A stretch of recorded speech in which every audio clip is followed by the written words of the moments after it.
میری ذمہ داری بنیادی طور پہ ریلوے سے متعلق بات کرنا ہے، اور آپ کو پتہ ہے کہ جب ریلوے کے متعلق بات کریں تو پھر کوئی چھڑ جاتا ہے، اور جب چھڑ جاتا ہے تو پھر وہ مجھے دوبارہ اندر کروانے کی دھمکیاں دیتا ہے۔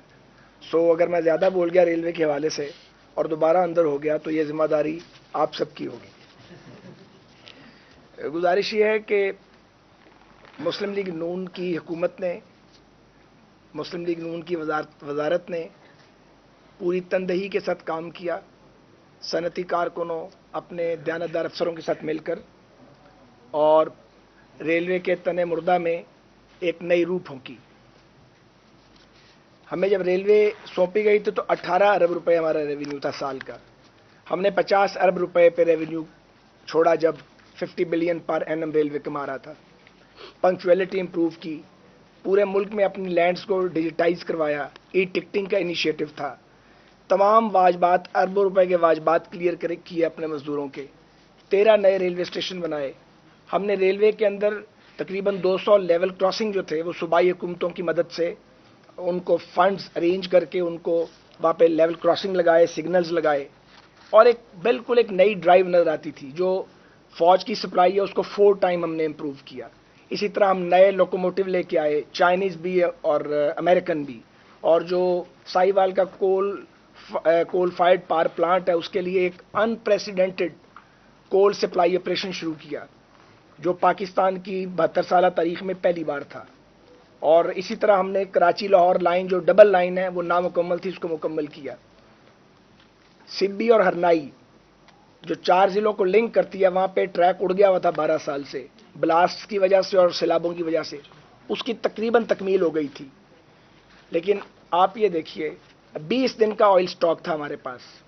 آج جو صاحب سب سے زیادہ دعوے کرتے ہیں اور جنہیں صرف اپنا سبجیکٹ نہیں پتا باقی ہر بات کا پتا ہے، 2 دن کا آئل سٹاک رہ گیا۔ ریلوے کا خسارہ تقریباً جب ہم چھوڑ گئے تھے اس سے 13-14 ارب اوپر چلا گیا۔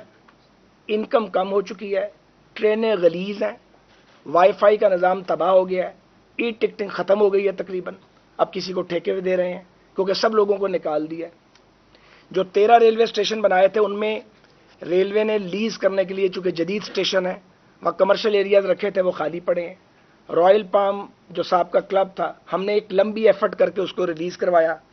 آخری دن تھے جب ہم چلے گئے، خیر مٹھائی کوئی اور کھاتا اور کھلاتا رہا، مجھے اس پر اعتراض نہیں ہے، پر بھائی اس رائل پام صاحب کا رائل پام کلب کو اس کو لیز کرو کسی کو، وہ ویرانہ بن رہا ہے اور وہ ریلوے کا ایک بہت قیمتی ایسٹ ہے۔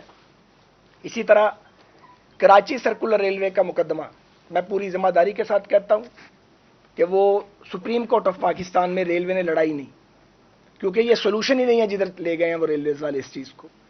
وہ جو ریلوے کی لینڈز کا مقدمہ ہے وہ لڑا ہی نہیں گیا ریلوے میں، اور اب 5 سال کی لیز کوئی لے گا ہی نہیں ریلوے کی لینڈ کو، اور سارا پوٹینشل تو ریلوے کی لینڈز میں تھا جسے ہم ڈیجیٹائز کر گئے تھے اور جس کو ہم ساری کو ایکسپلور کر گئے تھے، چھپی ہوئی زمینیں بھی سامنے آ گئی تھی۔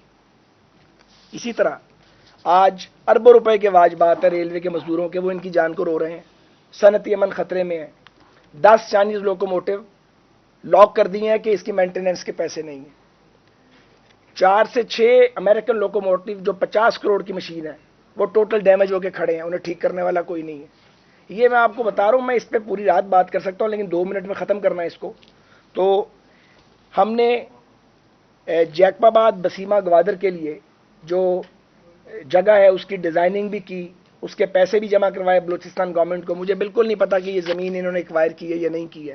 گوادر میں ہم 200 ایکڑ زمین کی جگہ کے پیسے گورنمنٹ آف بلوچستان کو دے گئے تھے تاکہ وہاں پہ ٹرمینل بنے، ریلوے اسٹیشن بنے، اور 285 ایکڑ زمین اور ہم نے ایکوائر کرنی تھی۔ یہ ML1 کا موصوف دعویٰ کرتے ہیں کہ یہ میں نے 2007 میں خواب دیکھا تھا۔ وہ خواب کہاں دیکھا تھا جس خواب کا کوئی ثبوت ہی نہیں ہے؟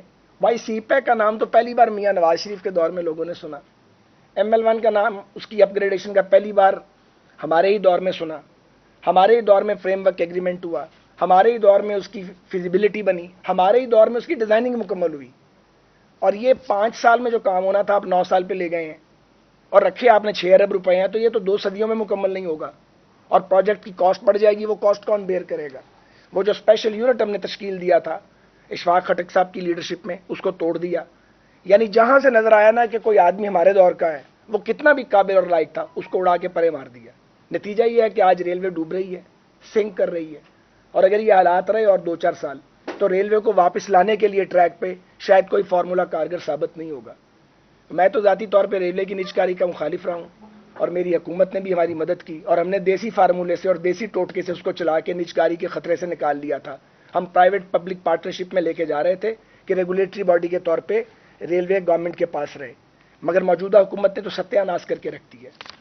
یہ تو چند باتیں ہیں جی ریلوے کے بارے میں. میں آپ کو یہ بھی گزارش کرنا چاہ رہا ہوں, اب سبی ارنائی پہ 300 کروڑ روپے تقریباً لگ چکے ہیں, اور وہ ان کی جان کو رو رہا ہے وہ سیکشن. بھئی اس کو مکمل کرو, 90% کمپلیٹ ہو گیا ہے, وہاں ریلوے اسٹیشن بن گئے ہیں, وہاں ایف سی کے ساتھ ایک کانٹریکٹ اور سیکورٹی کا اور ٹرین کو چلا دو, لوگوں کی زندگیوں کو آسان کرو. جو نئی ٹرینیں چلائی ہیں وہ 75% خسارے والی ٹرینز ہیں. کوئی صدر صاحب کو خوش کرنے کے لیے چلائی گئی, کوئی وزیر اعظم صاحب کو خوش کرنے کے لیے ٹرین چلائی گئی, نیٹ رزلٹ صفر ہے. اب ایک ایک کر کے بند کرنی پڑ رہی ہیں, تو ایک تباہی مچی ہوئی ہے. مجھے صرف مختصر یہ گزارش کرنی ہے, ساری باتیں ہو چکی ہیں, کہ کچھ عرصہ پہلے گلف کے ایک ملک نے اسرائیل کو تسلیم کیا ہے, تو نظر یہ آ رہا ہے کہ اسرائیل کا انفلوئنس بڑھے گا عرب ممالک میں, گلف میں اور اس ریجن میں. ظاہر ایک گرینڈ پلان ہوگا, اور اسرائیلی جو ہیں وہ ہندوستان کے کلوزسٹ الائز ہیں, تو پاکستان پر بھی اس کے اثرات لازمی پڑیں گے. میں یہ سوال پوچھنا چاہتا ہوں کہ کیا قومی قیادت اسے کہتے ہیں کہ بجائے آپ جو بین الاقوامی یا عالمی یا قومی چیلنجز ہیں ان کا مقابلہ کرنے کے لیے سر جوڑیں, آپ لوگوں کو گھسیٹیں, ان کو ڈریگ کریں, ان کو جیلوں میں ٹھونسیں, جھوٹ بولتے رہیں, لوگ جیلوں سے باہر آ جائیں, پھر ان کو دوبارہ بھیجنے کے اوپر فکر مندی کریں. اس طرح ملک چلتے ہیں؟ کیا پاکستان آگے بڑھ رہا ہے؟ کوئی ایک شخص یہ ماننے کو تیار ہے؟ دنیا میں عالمی صف بندی بدل رہی ہے.